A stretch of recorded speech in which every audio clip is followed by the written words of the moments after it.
An inquest into the death of a man who was crushed by a road roller has heard the machine was faulty and its operator had not driven it before.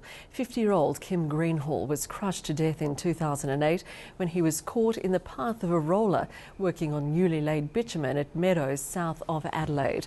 The court heard the roller operator Clive Fisher, who has since died, had never operated that type of machine before and may have panicked when he could not get it to stop.